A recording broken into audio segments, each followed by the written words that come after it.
Hi everyone and happy Tuesday. This is Heidi Reams with Floyd County Conservation. And since the rain has stopped, I am able to be somewhere in Floyd County. I am so excited to be outside today. And with all this rain we've got, the grass is green and growing, as we all know from our own yards. And so are the flowers. So today I am at Petersen Prairie, which is on Zinnia Avenue, just southwest of Rockford. This is one of our smaller areas. It's only a few acres in size, and it's actually divided by the road. So you can see there is a west half and an east half. And so we manage each one of those pieces along with the Iowa Natural Heritage Foundation. But I came out here to take some pictures earlier this week and found that all of the flowers are just blooming and it's just beautiful out here. So we're just going to take a quick little walk and see what flowers we can find. One of the yellow ones that's right in front of us that will be this taller one is compass plant. And you can see by its leaves that they are totally adapted for our prairie habitat. The leaves kind of point north and south, which is why they call it compass plant. And they're rough like sandpaper, which and very thick, which allows them to maintain their moisture even when it's really dry.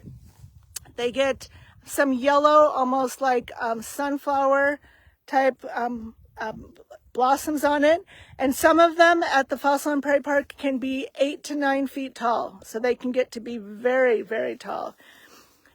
This purple one in front of us here is lead plant, and technically it is a woody plant, almost like a bush, but it is considered a prairie plant. It's just a woody herbaceous, but it has these kind of lavender blooms on it. And if you've ever gone on a hike with a naturalist, you wonder why it takes us half an hour to get about 3 feet down the trail. It's because we see so much in front of us that we just have to point it all out. So a few steps more, and here is white prairie clover. You can see that is just starting to bloom. And there is coreopsis, which is this yellow one here. See, I could just take about 5 steps and we could see a whole variety of plants. But as we head up the hill here, here's another cool one. This one here is another kind of succulent-like plant. It has leaves a lot like yucca, but that one is a rattlesnake master. And there's kind of a folklore with it that if you put these pods after they dry in a pouch around your neck, it'll keep the rattlesnakes away. I typically don't see any rattlesnakes, so I don't think I'm going to have to worry about it too much. So as we venture up the hill, you can see there's some more compass plant leaves, lots of lead plant. And then as I get up here, you can see the grasses and the pale purple cone flowers that are blooming.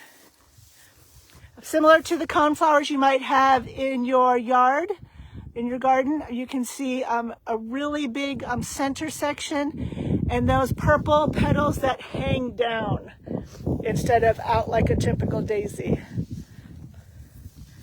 But you can just kind of see them all around here. And the yellow is more of the coreopsis, the prairie clover. Earlier this spring, we were out here looking for pasque flowers. So really in a prairie area, you can find something new every time you come out for a walk.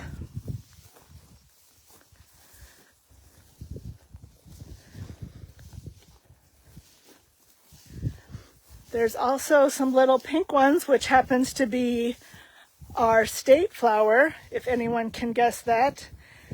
That would be the wild rose right there. But you can see there's just a lot of variety of different plants here. And there are lots of pollinators The bees are buzzing around. There was some butterflies on some of the flowers earlier. There's just a lot going on in a tiny space.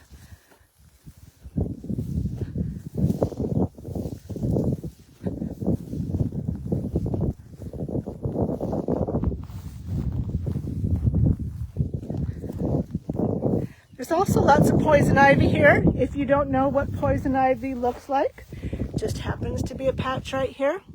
So poison ivy, the easy way to identify it is leaves of 3, let it be. So you can see here the 1, 2, 3 leaves in a cluster. Has kind of the smooth edges. In the fall, it turns a really pretty red color. And it is the oils that will get on your skin and can cause irritation, a rash. It all kind of depends on how sensitive you are to it. And if you are very sensitive, there are special soaps that you can use to wash those oils off. If you think you get it on you, you definitely want to wash in cold water so that way it closes up your skin pores and it prevents those oils from getting into your skin. If you hear in the background, there's a meadowlark that is serenading us. And you can see lots more coneflowers.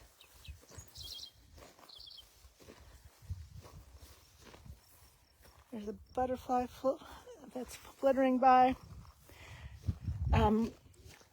When we were here inspecting with the Iowa Natural Heritage Foundation, we stumbled upon a pheasant nest. So habitat can be in all sizes and all varieties. So every little bit of habitat helps. But this just happens to be a beautiful year for the purples, for the lead plant and the pale purple coneflower. So if you have a chance to get outside, you can venture down here to Petersen Prairie. You can come to the Fossil and Prairie Park, any area that may have some reconstructed or native prairie to be able to visit and see some of these plants and flowers up close. And just enjoy the outside. Early morning's a good time before it gets too hot, but then we are in the month of July, so it is that time of year. So hope you enjoyed this little tour of Petersen Prairie, and I will see you again from somewhere in Floyd County. Have a great, great day. Bye.